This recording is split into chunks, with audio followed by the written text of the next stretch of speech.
চলুন, নিমতিতা স্টেশনে বিস্ফোরণে 17/2/2021 জাকির হোসেন তখন মন্ত্রী ছিলেন, তার উপরে বিস্ফোরণ, এবং সেই বিস্ফোরণে প্রায় 22 জনের মতো তার কর্মী সমর্থকরা আক্রান্ত হয়েছিল এবং তাকে প্রথমে জঙ্গিপুর হাসপাতাল, তারপর সেখান থেকে এসএসকেএমে ট্রান্সফার করা হয় এবং বাকিদের অনেকের হাত পা বডির বিভিন্ন অংশে ইনজিওর্ড হয়ে যায়।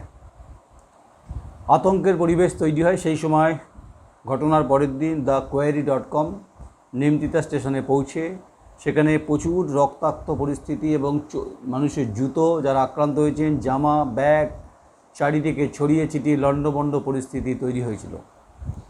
17/2/2020 রাতের দিকে তিস্তা তোর্ষা এক্সপ্রেসে তিনি কলকাতায় আসছিলেন, তার মিটিং ছিল, কিন্তু সেই সময় বিস্ফোরণ হয় এবং অনুমান সেই সময় টাইমার ইউজ করা হয়েছিল এবং যে বিস্ফোরণ করানো হয়েছিল তাতে বড় আইইডি ব্যবহার করা হয়েছিল বলে সন্দেহ সেই সময় থেকেই শুরু হয়েছিল। সেই সময় মনোজ ভার্মা নিজে ছিলেন, তিনি তদন্তের দায়িত্বে ছিলেন, প্লাস জঙ্গিপুরে পুলিশ সুপার দায়িত্বে ছিলেন, স্টেট ইন্টেলিজেন্স ফোর্সের দায়িত্বে ছিলেন সেই সময়, SIF-এর। তারপর জল গড়িয়েছে বহুভাবে। জাকির হোসেন বিভিন্ন সময় এসএসকেএমে তার বারবার অপারেশন হয়েছে এবং তারপরে সেখান থেকে কোয়েম্বাটুরে যায় এবং তিনি এখনও কিন্তু সঠিকভাবে হাঁটতে পারছেন না। প্রশ্ন ছিল আমাদের, সেদিনও ছিল নিমতিতা স্টেশনে দাঁড়িয়ে আমার সহকর্মী অঙ্কিত মুখার্জি আমার সঙ্গে ছিল, সে প্রশ্ন আমরা সেখানে করেছিলাম যে এমন একটি জায়গায় নিমতিতা সতী বিধানসভার মধ্যে পড়ে যেখানে জাকির হোসেনের বাড়ি, জাকির হোসেনের পরিচিত অত্যন্ত মুখ, শিল্পপতি, প্লাস সেই সময় মন্ত্রী ছিলেন। সেখান থেকে বাংলাদেশের দূরত্ব, বর্ডার অফ এরিয়ার দূরত্ব খুব একটা বেশি ছিল না। অনেকে এই বিষয়টা তখন কর্ণপাত করেননি।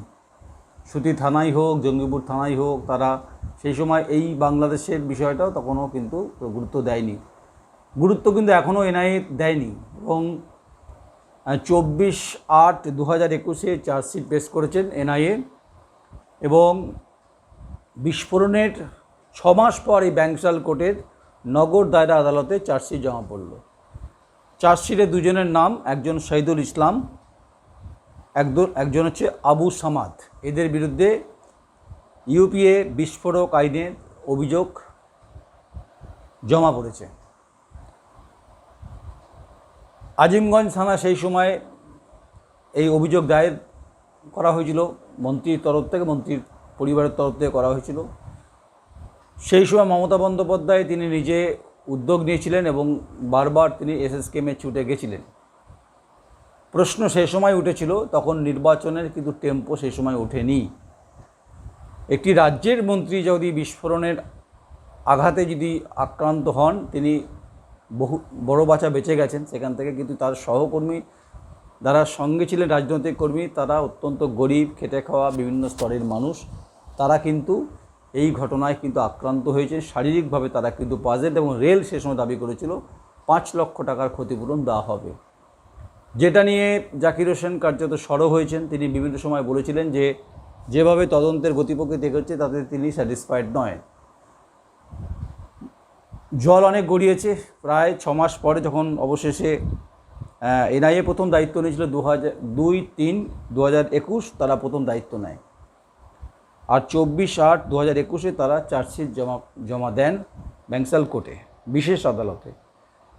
এবং এই দুজনের বাড়ি, একজন শহীদুল ইসলামের বাড়ি সুতি ঔরঙ্গাবাদ মৌলভীপাড়ায়, আরেকজনের বাড়ি হচ্ছে কসাইপাড়া।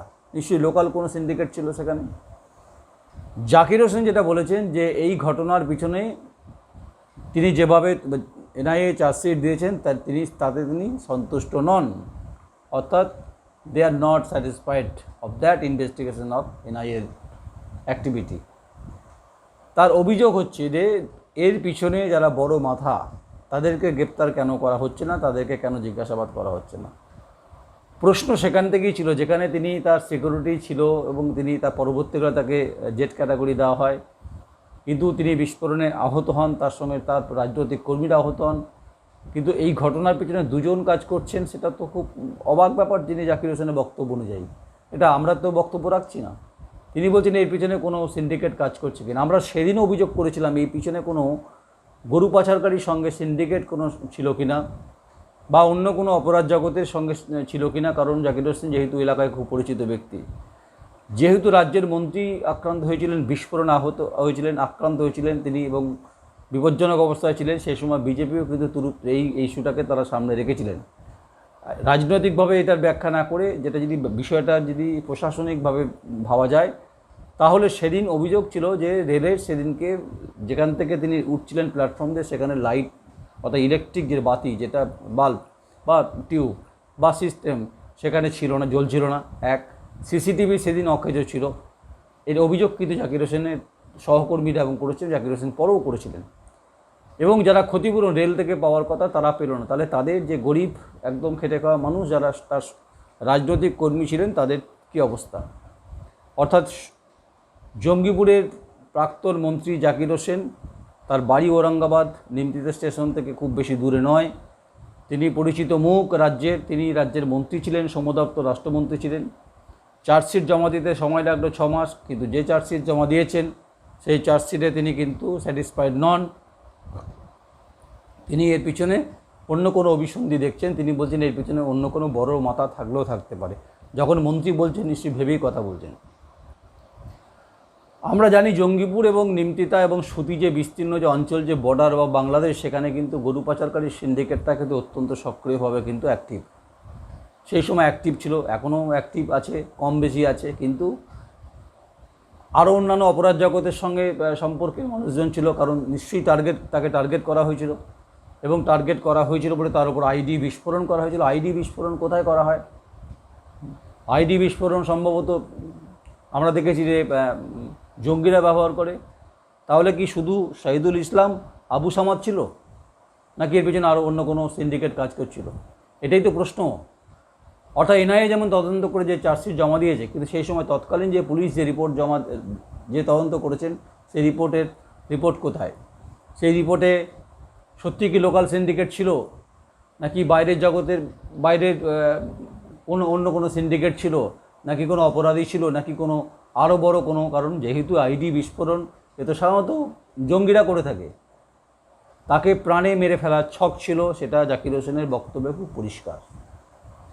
অর্থাৎ জাকির হোসেনের বক্তব্য যে আরও বেশি অ্যাক্টিভলি তদন্ত করা উচিত ছিল, এই তদন্তে তারা খুশি নয়, তারা আন্দোলনে নামবে, এর হুমকি অলরেডি এনআইএর বিরুদ্ধে দিয়ে রেখেছেন। আমরা দেখেছি এনআইএ তদন্তের ক্ষেত্রে বিভিন্ন সময় আল কায়দা জঙ্গি সংগঠন মুর্শিদাবাদে সেই সময় অ্যাক্টিভ ছিলেন, অতীতে বর্ধমানের খাগড়াগড়ের ক্ষেত্রে অ্যাক্টিভ ছিলেন। সেখানে কি উদ্ধার হয়েছে নতুন করে বলার কিছু নেই, কিন্তু ফরম্যাটটা কিন্তু এক, আইইডি বিস্ফোরণ। অর্থাৎ জাকির হোসেনকে এখনও হুইল চেয়ার নিয়ে তাকে এখনও হাঁটতে হয়। তিনি সেই অভিযোগটা যখন করছেন, খুব স্বাভাবিকভাবে শাসক দলের এই মুহূর্তে সরকার রয়েছে, কিন্তু প্রশ্ন হচ্ছে যে রাজ্য পুলিশের এই মুহূর্তে ভূমিকা কী, জেলা পুলিশের ভূমিকা কী? তারা যে তদন্ত প্রাথমিকভাবে করেছিল, কারণ তদন্তের দায়িত্ব যদি 2 তারিখে 2-3-2021 নিয়ে থাকেন, মানে মার্চ মাস নিয়ে থাকেন, তাহলে ঘটনা ঘটেছে 17-2-21, মানে এদিকে 11 দিন 11 দিন ফেব্রুয়ারি মাস, আর এদিকে হচ্ছে 2, মানে হচ্ছে 13 দিন। 13 দিন পুলিশ কী করছিল? পুলিশের চার্জশিটে কাদের নাম রয়েছে সেই রিপোর্ট কি নিশ্চয়ই এনআইএ মিলিয়ে দেখেছেন? অর্থাৎ প্রশ্ন আমরাও তুলছি যে এনআইএ যে তদন্ত করেছেন, এই তদন্তের পিছনে যদি দুজনের নাম এসে থাকে, তাহলে কিন্তু জাকির হোসেনের বক্তব্যের সঙ্গে কিন্তু আমরাও সহমত পোষণ করছি। এবং এনআইএ তদন্তে যেমন গুরুত্ব সহকারে করেছেন বলে মনে করছেন, আমরাও এনআইএর তদন্তকারী সংস্থা, কেন্দ্রীয় সরকারের এই সংস্থার প্রতি আমাদের অভিজ্ঞতা আছে, আমাদেরও ধ্যান ধারণা আছে। তা সত্ত্বেও এই ঘটনার পিছনে আর কোনো সিন্ডিকেট কাজ করছে কিনা, বারবার বলছি যে এর পিছনে কোনো জঙ্গি মডিউল ছিল কিনা, এর পিছনে গরু পাচারকারী কোনো সিন্ডিকেট ছিল কিনা, এর পিছনে কোনো মাদক পাচারকারী কোনো সিন্ডিকেট ছিল কিনা, নাকি জাকির হোসেনের যারা রাইভেল ছিলেন, পলিটিক্যাল রাইভেল তারা ছিলেন কিনা, নাকি জাকির হোসেনের সঙ্গে ব্যবসার সঙ্গে সম্পর্কিত আর যারা রাইভেল তারা ছিলেন কিনা, এই গোটা বিষয়টা কিন্তু জাকির হোসেনের কাছে কিন্তু কুপরিষ্কার। জাকির হোসেন নিজে কিন্তু বারবার যখন হিন্টস দিচ্ছেন যে এর পিছনে বড় মাথা রয়েছে, তাহলে মাথাটা কে? এটাই তদন্তের যে মূল বিষয়।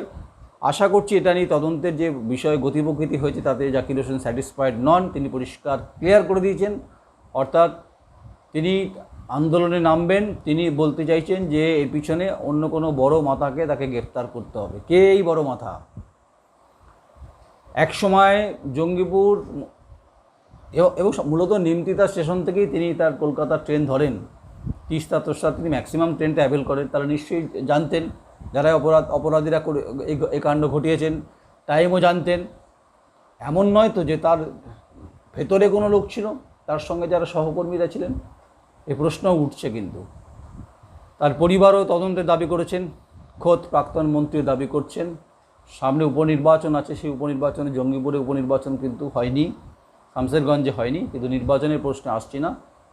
এত বড় ঘটনা রাজ্যে যখন ঘটেছে তাহলে ফেলিওরনেস রাজ্যের পুলিশ প্রশাসনের কোনো সন্দেহ নেই। সেটা জাকির হোসেন প্রকাশ করুক আর না করুক, তার মনের অন্তরালে কিন্তু এই প্রশ্নটা উঠছে যে আমি যে রাজ্যে বসবাস করি, যে শাসক দলের আন্ডারে মন্ত্রী, সেখানে রাজ্যের পুলিশ, রাজ্যের সমস্ত কিছু গোয়েন্দা, তারা কি করলো?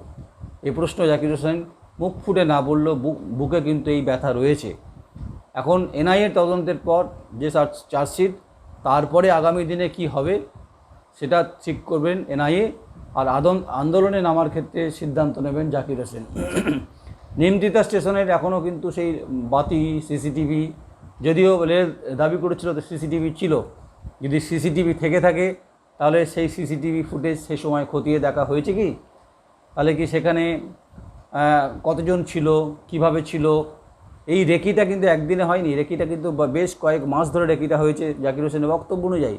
এবং আমি বহুবার গেছি, জাকির হোসেনের সঙ্গে কথা হয়েছে আমার, এবং এলাকার মানুষের সঙ্গে কথা হয়েছে। তারা বলছে এই রেকিটা কিন্তু নিশ্চয়ই দীর্ঘদিন ধরে হয়েছে। নিমতিতা স্টেশন খুব একটা বড় স্টেশন নয়, তার বাড়ি থেকে খুব একটা ডিস্টেন্স নয়, এত ঘিঞ্জি এলাকা। ফ্লাইওভার দুটো রয়েছে, হ্যাঁ, এবং যেদিক থেকে তিনি ওঠেন, সেই ডাউন থেকে তিনি ওঠেন, সেইখানেও কিন্তু একটা ঘিঞ্জি এলাকা ছিল। ফলে এইসব ঘটনা ঘটেছে। আমরা দ্য কোয়ারি সেখানে পৌঁছে গেছিলাম, অনেক সংবাদ মাধ্যম সেখানে পৌঁছেছিল। কিন্তু প্রশ্ন সেদিন আমাদেরও ছিল যে এর পিছনে অন্য কোনো সিন্ডিকেট, জঙ্গি মডিউল কাজ করছে কিনা, এই প্রশ্ন তুলেছিলাম। কারণ সীমান্তবর্তী এলাকা এবং পাশেই বাংলাদেশ, যেহেতু এখান থেকে বাংলাদেশের দূরত্ব খুব একটা বেশি নয়, এই সমস্ত তথ্য কিন্তু উড়িয়ে দেওয়ার মতো নয়। জাকির হোসেনের মতো আমারও বক্তব্য খুব পরিষ্কার যে দুজন এর মধ্যে ছিল, নাকি এর পিছনে আরও সংখ্যায় বেশি ছিল। যে প্রশ্ন জাকির হোসেন করছেন যে বড় মাথা কাজ করছে, এই বড় মাথা খোঁজার দায়িত্ব এনআইএর। যতই দুজনকে গ্রেপ্তার করা হোক, গ্রেপ্তারের পিছনে আরও এই ঘটনার পিছনে আরও অনেকে ছিল। যদি মন্ত্রী বিস্ফোরণে আহত হয়, সাধারণ মানুষের কী হতে পারে, এই প্রশ্ন তো উঠছেই। অর্থাৎ আমরাও এনআইএ তদন্তের যা গতিপ্রকৃতি দেখে আমাদেরও প্রশ্ন উঠেছে, কারণ আমরা নিজে ঘটনাস্থলে ছিলাম। যেভাবে রক্তের পরিস্থিতি, যেভাবে জুতো, যেভাবে ব্যাগ, যেভাবে জামা পড়েছিল, মানুষের হাত উঠে গেছে, কারো পা ড্যামেজ হয়েছে। তারা খেটে খাওয়া পরিবারের মানুষ। 5 লক্ষ টাকা দেওয়ার কথা ছিল, রাজ্য সরকার যে টাকা দেওয়ার কথা ঘোষণা করেছিলেন সেটাও রাজ্য সরকার নিশ্চয়ই কিছু না কিছু দিয়েছেন। অর্থাৎ নিরাপদে এই মুহূর্তে জঙ্গিপুর সবসময় সব টার্গেট। জঙ্গিপুরের সঙ্গে বাংলাদেশের সম্পর্ক বর্ডার অফ এরিয়া, সেখানে যারা অপরাধী ছিলেন, এই দুজন যদি ছিলেন, এর পিছনে অন্য কোনো মডিউল ছিল কিনা, বা আরও কোনো কেউ ছিল কিনা, তারা কি এ রাজ্যে আছেন, না তারা ভিন রাজ্যে পালিয়ে গেছেন, নাকি তারা ভিন দেশে পালিয়ে গেছেন, এই প্রশ্ন তোলা থাকলো। তাই এনআইএ তদন্তের প্রতি যেমন জাকির হোসেন সন্তুষ্ট নয়, আমরা প্রশ্ন করছি। আমরা সন্তুষ্ট করার মতো জায়গায় নেই। সংবাদ মাধ্যম এনআইএ তদন্তের বৈধতা নিয়ে প্রশ্ন তুলতে পারে না, কিন্তু প্রশ্ন রাখছি যে পিছনে বড় মাথা আছে, সেই মাথাকে গ্রেপ্তার করা হোক। জাকির হোসেনের বক্তব্যের সঙ্গে আমরাও দ্য কোয়ারি সহমত, কারণ আমরাও সেদিন তদন্তের ঘটনার সময় যে ইনসিডেন্ট হয়েছিল, আমরা 24 ঘন্টার মধ্যে সেখানে পৌঁছে গেছিলাম। সন্দেহ সেদিন আমাদেরও হয়েছিল। তাই বাংলাদেশ বর্ডার এরিয়া এবং কোনো মডিউল কাজ করেছে কিনা, আইডি বিস্ফোরণ, আরও তদন্ত হোক। জাকির হোসেন দাবি করেছেন আন্দোলন হবে, সেটা ঠিক করবে না জাকির হোসেন। আমরা আপাতত যা দেখেছি, যে অবজারভেশন দেখেছি, তাতে এনআইএর যে চার্জশিট, এই চার্জশিটের দুজন চার্জশিট দিয়েছেন। হয়তো তারা আরও তদন্ত করছেন, হয়তো আরও কোনো মানুষের অ্যাডেড করতে পারেন বলে অনুমান করা হচ্ছে। কিন্তু বড় মাথাকে খোঁজার দায়িত্ব এনআইএ। সঙ্গে থাকুন, দেখতে থাকুন www.thequery.com। আমি নয়ন রায়। নিমতিতা বিস্ফোরণের সময় আমরা যখন ছিলাম, অর্থাৎ চার্জশিটের পর যে পরিস্থিতি তৈরি হয়েছে, যে দ্বন্দ্ব তৈরি হয়েছে, জাকির হোসেন যে দ্বন্দ্ব তৈরি করেছেন, আমরাও তাকিয়ে রয়েছি এনআইয়ের দিকে। এনআইএ আর কী কী করতে পারে। নমস্কার।